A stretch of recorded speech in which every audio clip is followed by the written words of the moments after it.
So I just completed my 5th week on the carnivore diet, and I got some blood work done to kind of see where my progress is at. And even though I don't think it's going to show the full picture of what's going on, I do plan on getting it retested in about 3 months from now.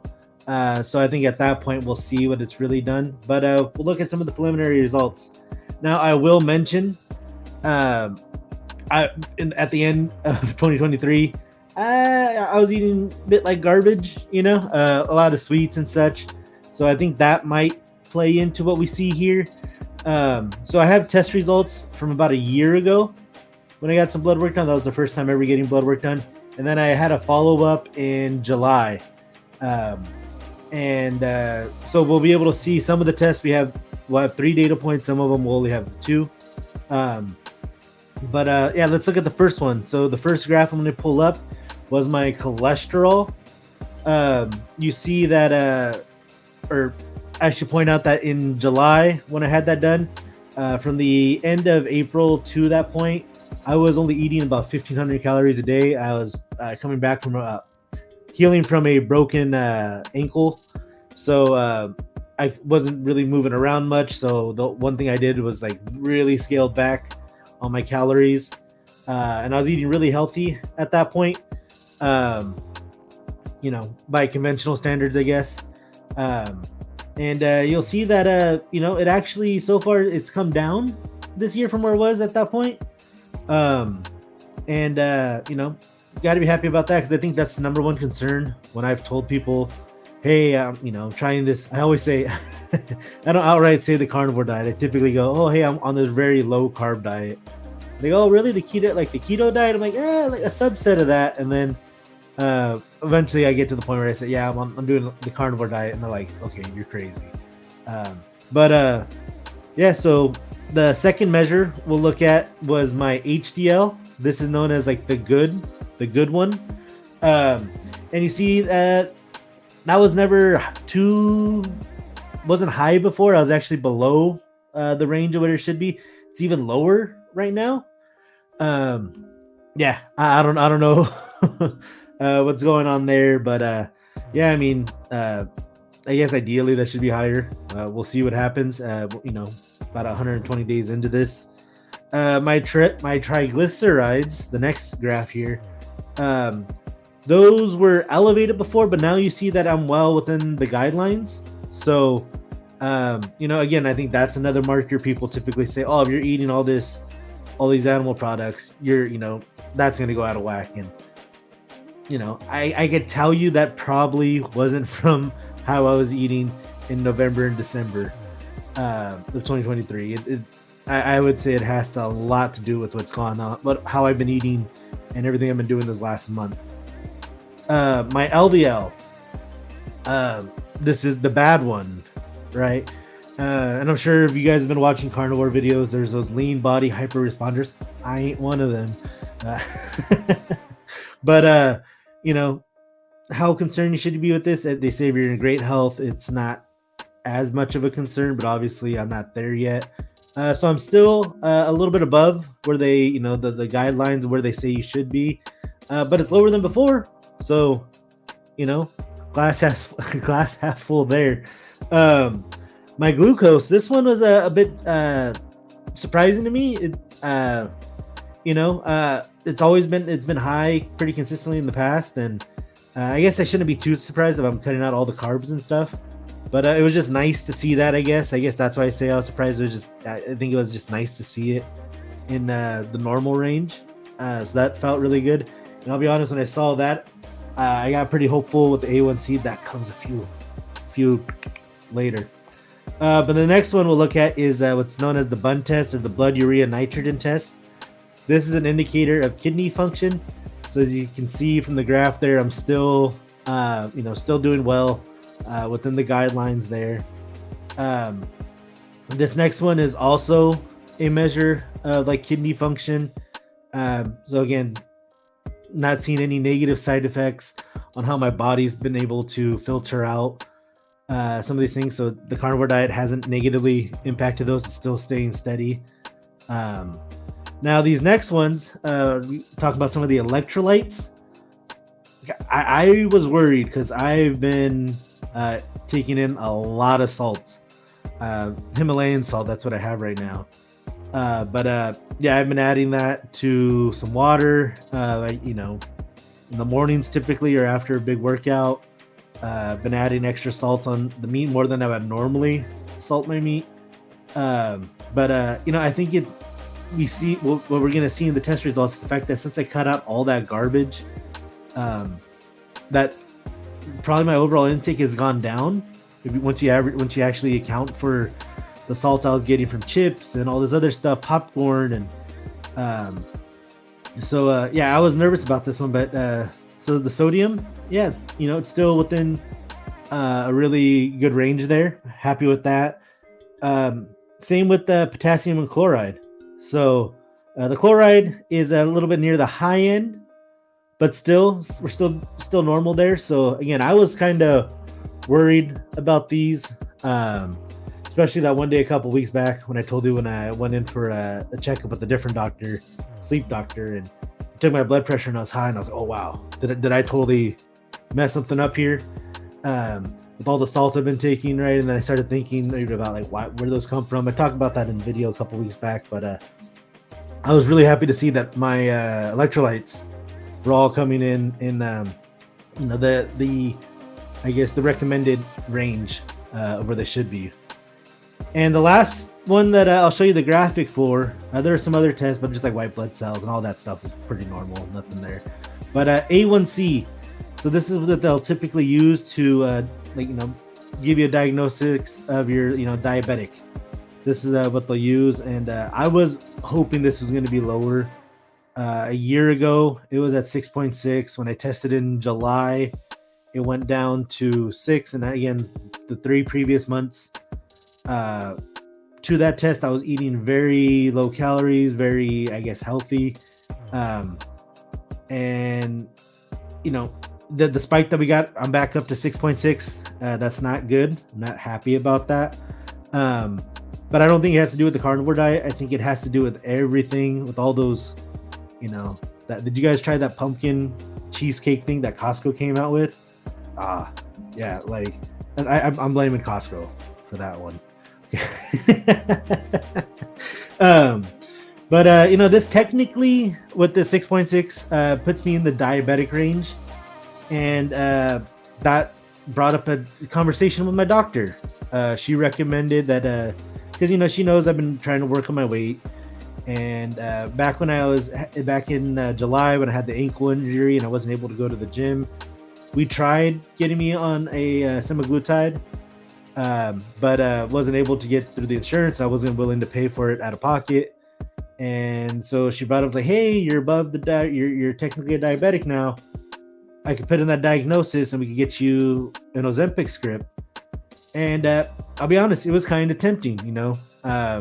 You see all the things where people take it and the weight just falls off, and somebody who's struggled with their weight, how nice that seems. But I guess we've also been, from what I've been hearing, there's also some negative aspects of it. And yeah, I'm not willing to take that gamble right now with the product that's so new.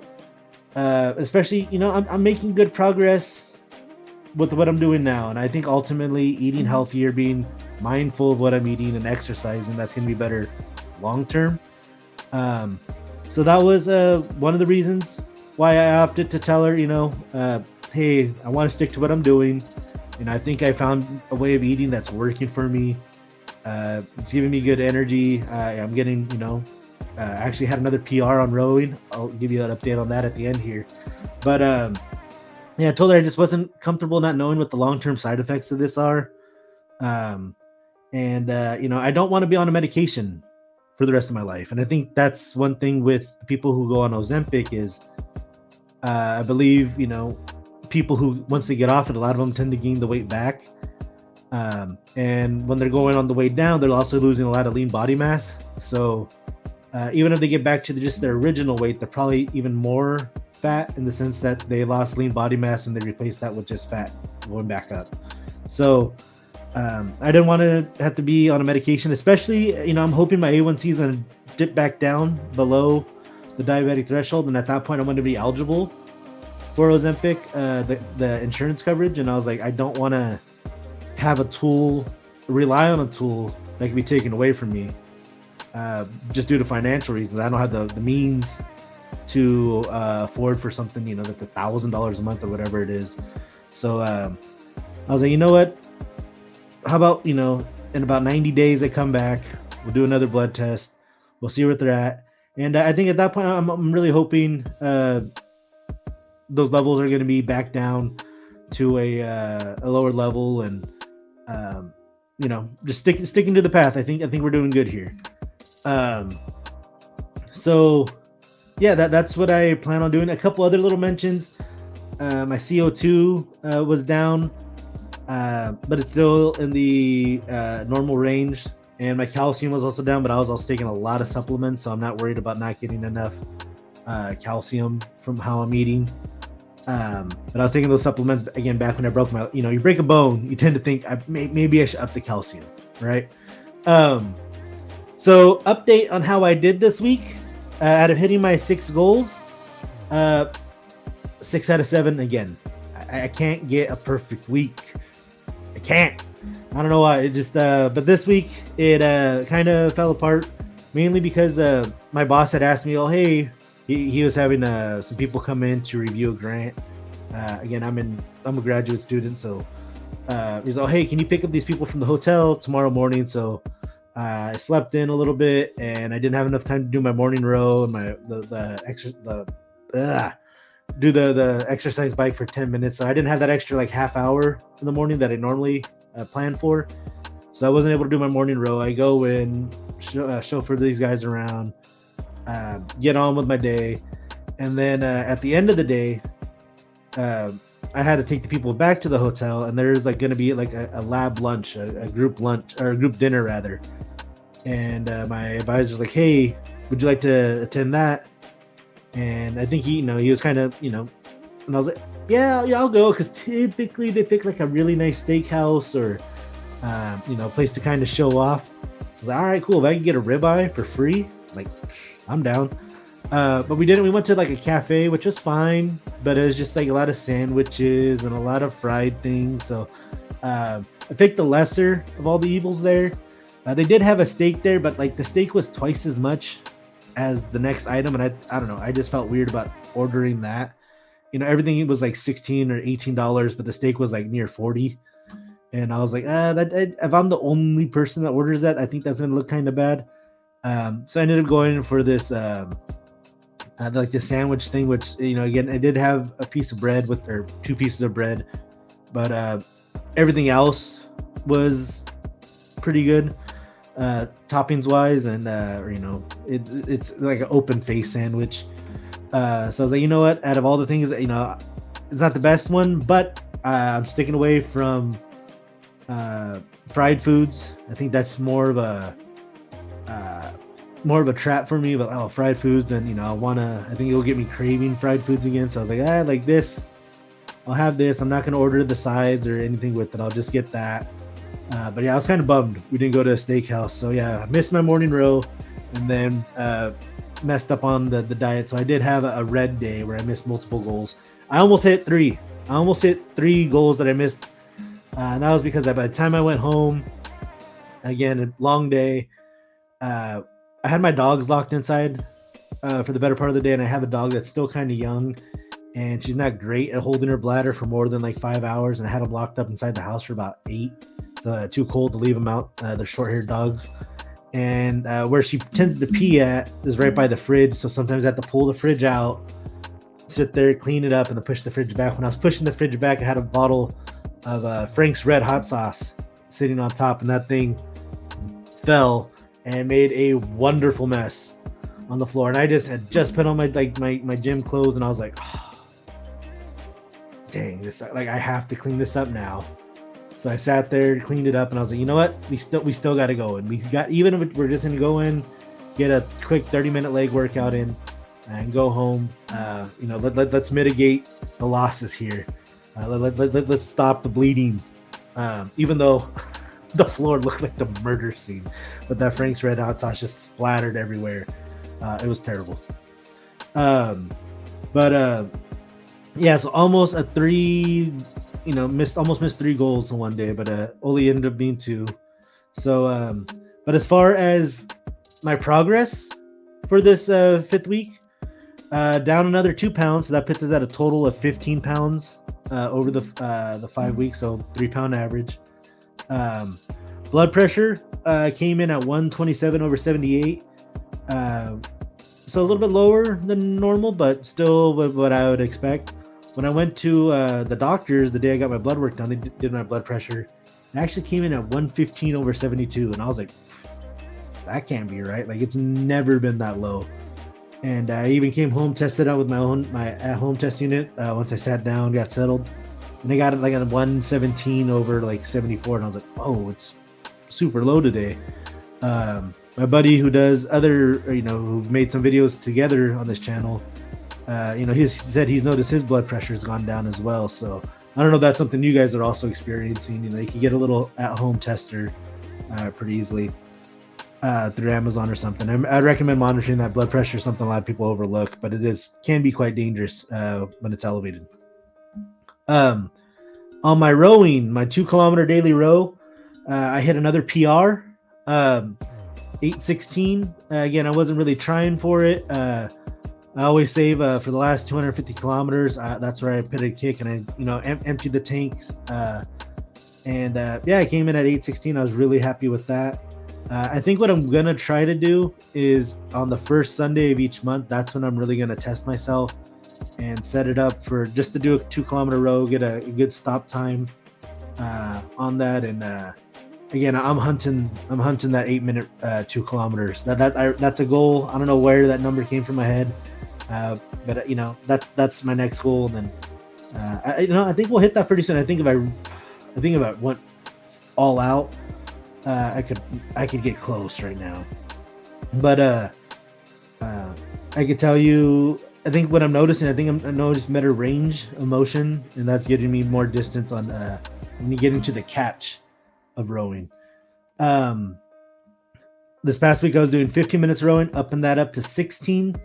And I'm going to go for 3.7 kilometers on 16 minutes, which that's a pretty spicy pace. I did that today, and I was pretty gassed out by the end of it. And but it's possible, and that just means I got to push a little bit harder in minutes, like 12, 13, 14. So at the end I'm not completely dead like I was today. But 3.7, that's going to be my goal on for a 16-minute row with the drag factor. If you guys have a concept too, you can look at not just the dampener level, but there's a way to see your drag factor. And mine's at like 145, which is supposed to mimic like what water would be. I am still taking my daily photos. I didn't add those on today because I had all those other figures to share with you guys. And I'll include those on the next video. Again, thank you guys so much. Your support, all the views, the likes, the subscribes. Very encouraging from you guys. This community is, very self-reinforcing. I really like that about it. Remember, guys, it's not that easy, but it is that simple. See you next time.